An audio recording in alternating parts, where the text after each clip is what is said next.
see, the new board of transport for Badness is a helicopter. Obviously we travel usually about in the tour bus, but today, with it being Ladies' Day, we thought we'd make an exception.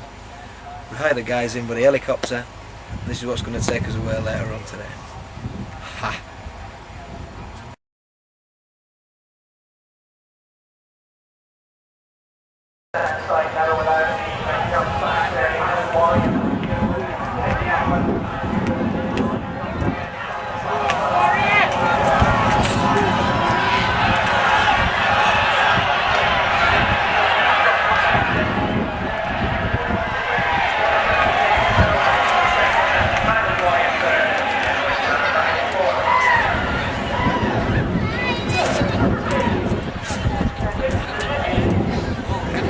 Hello everybody, and welcome to this week's Commander's Corner Live on the Road. Well, this week we're going to do something a bit different. We'll be reflecting on gigs as well as looking forward to gigs over the weekend. Now, as you can see, on Thursday we perform at Ripon Racecourse at the Ladies' Day meeting. And for those of you that don't know, Ladies' Day is where the women completely outnumber the men at the racecourse by about 5 to 1. And they've all got wonderful dresses on, looking very smart, and they've also got lovely hats on as well. Like my own hat, the Commander's hat.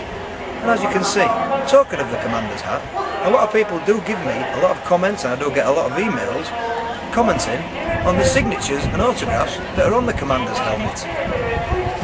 A lot of people think I've just wrote them on myself, just for a bit of graffiti. Well, actually, the truth in the matter lies that it was actually signed by the world famous magician Paul Daniels back at the Edinburgh Festival 2003. Check this out. Hang on, somebody's nicked the steps. Who's nicked the steps?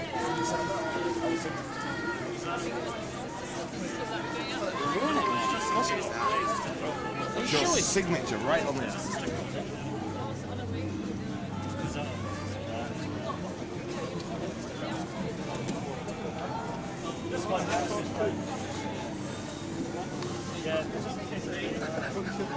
Incidentally, if you can find these pens, you can get them everywhere in America, but there are a few places in the UK now sell them. They're called Sharpies, and they write on everything.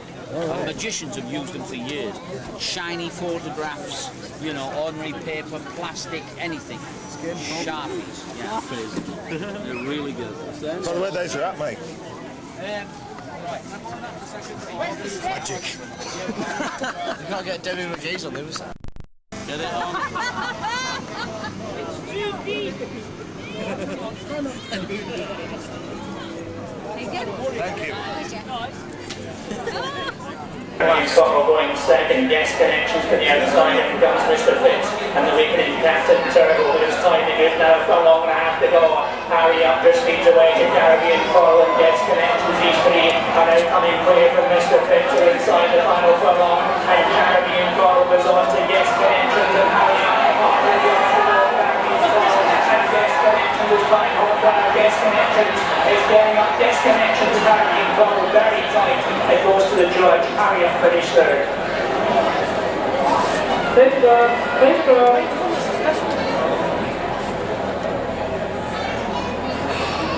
Now that's magic.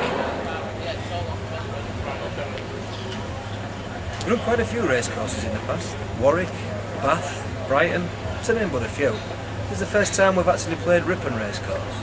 And we get treated well, like we have done on all the other racecourses we've played. A lovely meal, lasagna, jacket potatoes, nice fridge, full of beer, wine, all complimentary of course.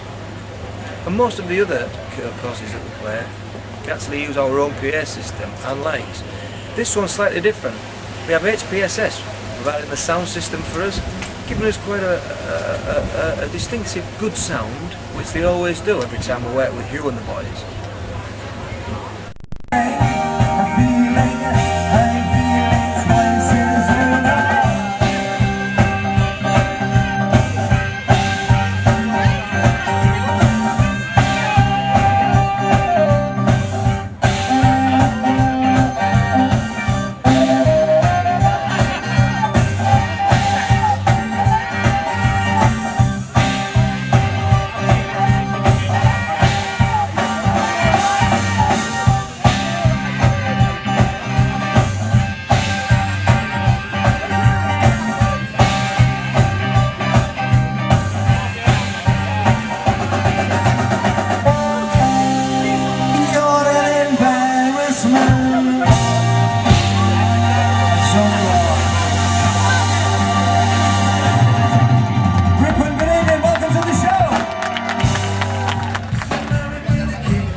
enjoyable day indeed. The best part about it was back in bed for 11 o'clock on the night.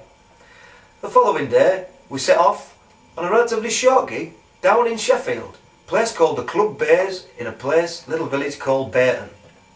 Funny thing about this place, it was actually owned by the infamous Northern Clubland agent, Johnny Peller, who gets us quite a few of our gigs as well. Now we have played here a couple of times before, done a couple of charity shows, but this time it was like a little dinner and dance. 4-course meal, everyone enjoyed the show, did an hour spot. The best part was, we got a chicken dinner as well at the end. And some profiteroles. No, you can't ask better than that. And now, ladies and gentlemen, for something completely different.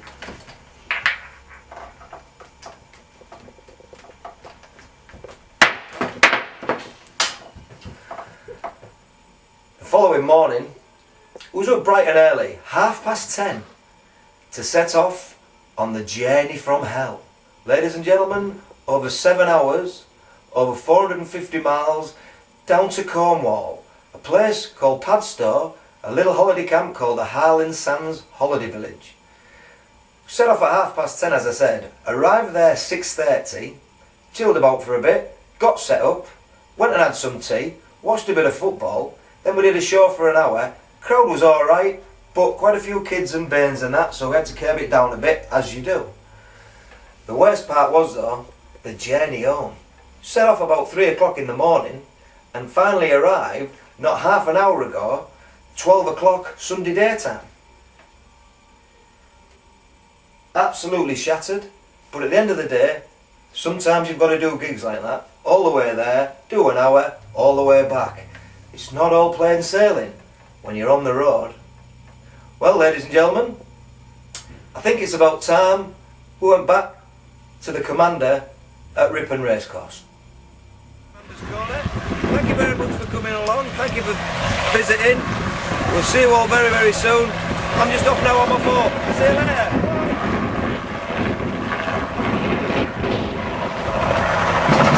In 1972, a crack commando unit was sent to prison by a military court for a crime they didn't commit. These men promptly escaped from a maximum security stockade to the Los Angeles underground. Today, still wanted by the government, they survive as soldiers of fortune. If you have a problem, if no one else can help, and if you can find them, maybe you can hire the A-Team.